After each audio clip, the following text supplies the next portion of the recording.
We got Danny in Orlando. How are you? Thanks for waiting. Hey, Matt. How are you? Horse. Horse? For the last caller, huh? Well, I'm actually a Christian, and I'm calling in reference to the atheist religion. I wanted to know Atheism isn't a religion. What do you believe? I was Danny? watching... Danny? Danny? Yes? Atheism isn't a religion.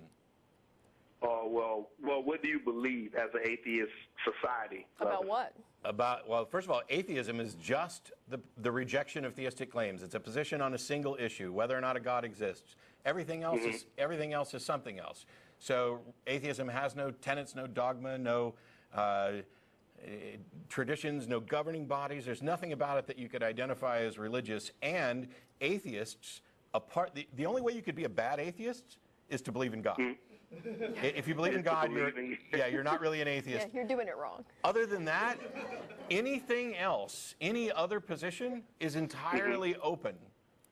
So you can't say, what do atheists believe about X? I can tell you what a lot of rational secular humanists who are atheists happen to think about a particular issue, but there's no guarantee that actually, it's true for religion as well. You're not going to find all Southern Baptists or even agree on any one thing or everything. Right.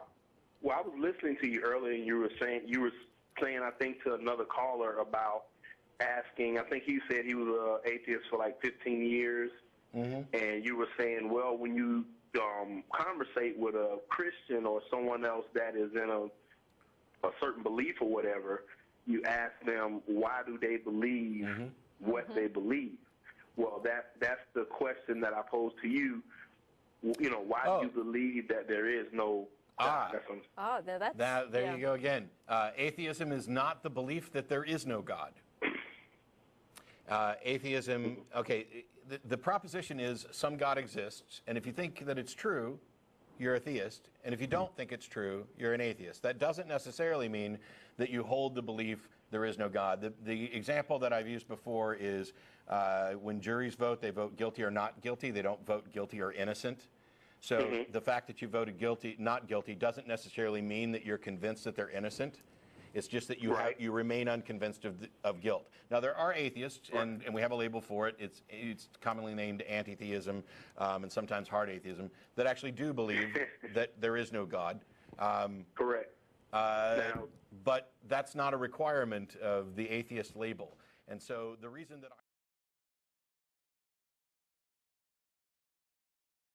I can only summarize it now, and I'll do so as tersely as I can. First, fascism, the original 20th century totalitarian movement, is really, historically, another name for the political activity of the Catholic right wing. There is no other name for it. Francoism, Salazarism, what happened in Croatia, in Austria, in Bavaria, and so on. The church keeps on trying to apologize for it, can't apologize for it enough. It's the Catholic right, Mussolini.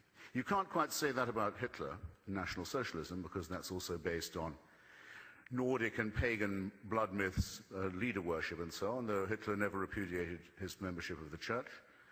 And prayers were said for him on his birthday every year till the very end on the orders of the Vatican. And all of these facts are well known, and the church still hasn't found another way to apologize for that enough. And whatever it is, you can call that, you can't call it secular.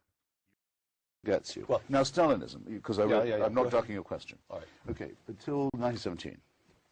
Millions of Russians have been told for millions of years, millions of Russians have been told for hundreds of years, that the Tsar is the head of the church, which he was, the Russian Orthodox Church, that the leader of the country should be something a little more than human. He's not a god, but he's a little more than, he's not quite divine, he's a holy father. If you're Joseph Stalin, you shouldn't be in the dictatorship business if you don't know how to exploit an inheritance like that of millions of credulous, servile people. And what does he do? Lysenko's biology, miracles. We can have 3 harvests a year if we believe in Lysenko's biology.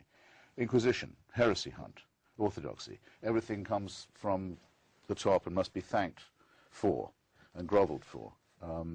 A complete replication of the preceding theocracy. For your argument to have any force at all, you'd have to point to a society that adopted the teachings of Lucretius, Spinoza, Thomas Jefferson, Thomas Paine, Albert Einstein, and then fell into famine, dictatorship, torture, and genocide. And you won't, I think, be able to point to such.